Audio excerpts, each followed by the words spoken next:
وآخر دعواهم أن الحمد لله رب العالمين۔ ذمہ داری یہ ہے ہر مسلمان کی، اگر اس کے دل میں ایمان ہے تو فلسطینیوں کے ساتھ تعاون اور ان کے ساتھ محبت کا اظہار کرے۔ ایک مسلمان کی محبت، آپس میں عاطفت، اس کی شفقت ایسے ہونی چاہیے جسم کے ایک حصے کو تکلیف ہے پورا جسم بیمار ہوتا ہے، بخار میں مبتلا ہوتا ہے۔ آج امت اسلامیہ اگر بیدار نہیں ہوگی تو کب ہوگی؟ دشمن نے تو اعلان کیا کہ دیکھو ہمارے جھنڈے میں 2 نیلے رنگ ہیں، یہ نیل اور فرات تک پہنچنے والے ہیں۔ آج مسلمانوں کی ذمہ داری ہے ان کے لیے دعا بھی کریں، ان کے لیے مالی جہاد، کندھے کے ساتھ کندھا ملا کر جاہد المشرکین باموالکم والسنتکم وانفسکم۔ کسی کو یہ طاقت حاصل ہے، اور میں کہوں گا امت اسلامیہ کے سربراہان کو تمہاری ذمہ داری ہے ان کے قدم کے ساتھ قدم ملاؤ۔ مال والوں سے کہوں گا اس حدیث کی روشنی میں اپنا مال پیش کرو۔ من مات ولم يغز ولم يحدث به نفسه مات على شعبة من نفاق۔ جو اس حالت میں مرتا ہے، نہ جہاد کرتا ہے نہ اس کی سوچ رکھتا ہے، اگر موت اس حالت میں ہے یہ نفاق کی موت ہوگی۔ اور آخری بات کر کے میں بات کو ختم کرنا چاہوں گا، امت کو یہ ذمہ داری سمجھنی چاہیے، اگر آپ جسم سے جہاد نہیں کر سکتے، وہاں نہیں پہنچ سکتے، مال بھجوائیے، وگرنہ اعلامی جہاد کیجئے، پوری دنیا کو بتائیے یہ غدار ہیں، یہ انبیاء کی یہودی قاتل ہیں، یہ خائن ہیں، یہ عہد و میثاق کی پرواہ نہیں کرنے والے، رب کے ساتھ مذاق بے ادبی کرنے والے ہیں، اور اللہ عز و جل نے ان پر پھٹکار ڈالی ہے۔ اس لیے اعلامی جہاد میں ضرور حصہ لیجئے، بلکہ عالمی فورمز کے اوپر اس بات کو 2 ٹوک الفاظ میں پیش کیجئے۔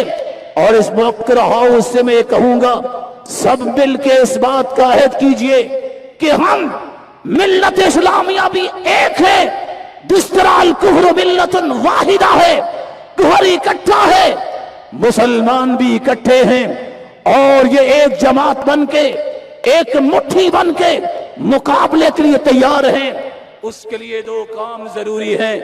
میں قیادت سے کہوں گا اس ذمہ داری کو فوراً تھامتے ہوئے اتحاد کی فضاؤں کو برقرار رکھا جائے، قائم رکھا جائے۔ رب کے رسول نے 4 خوشخبریاں دی تھی۔ ید اللہ علی الجماع، مسلمان متحد ہو جائے، اللہ کی نصرت بھی آئے گی۔ البرکۃ مع الجماع، برکتوں کا رسول بھی ہوگا۔ الجماعت رحمہ، رحمتوں کی برکہ بھی برسے گی۔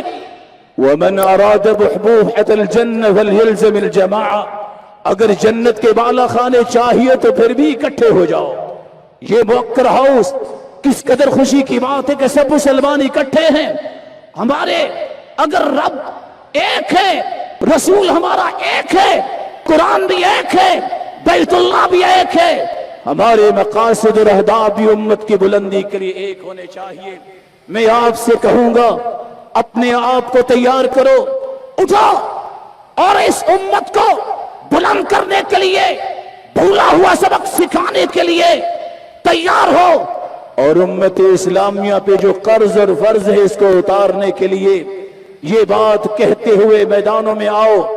اصول و ضوابط کی روشنی میں، قیادت کی سرپرستی میں، اپنی راہوں سے کانٹے ہٹاتے ہوئے، آرزوؤں کے غنچے کھلاتے ہوئے، اپنے جسموں پہ گھاؤ سجاتے ہوئے، معجزے جرتوں کے دکھاتے ہوئے، ولولوں کے الاؤ جلاتے ہوئے، اپنے سینے پہ گولیاں کھاتے ہوئے، ہر قدم فاتحانہ بڑھاتے ہوئے آج اس امت کے قرض اور فرض کو ادا کرو۔ اللہ کا یہ وعدہ ہے لَأَغْلِبَنَّ أَنَا وَالرُّسُلِ، اس کا کوئی نہیں بدل سکتا۔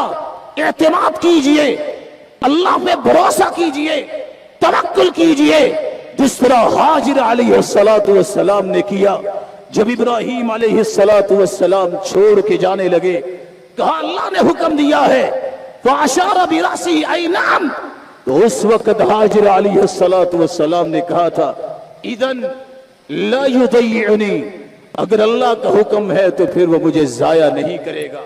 علیکم بالجہاد فإنہ باب من ابواب الجنہ یذہب اللہ بہ الہم والغم، یہ فکر، یہ غم، یہ رونا دھونا یہ ختم ہوگا تب جب اللہ کے رسول کے مشن کو اختیار کیا جائے گا، جہاد کے علم کو بلند کرے گی امت اسلامیہ، اللہ کے وعدے بھی سچے ہوں گے۔ اللہ عز و جلال ہمیں ان باتوں کو سمجھ کر تیار ہونے اور تیار کرنے کی توفیق عطا فرمائے۔ میں خود غرض نہیں، میرے آنسوؤں کو پرکھ کے دیکھ، فکر چمن ہے مجھ کو غم آشیاں نہیں۔ السلام علیکم۔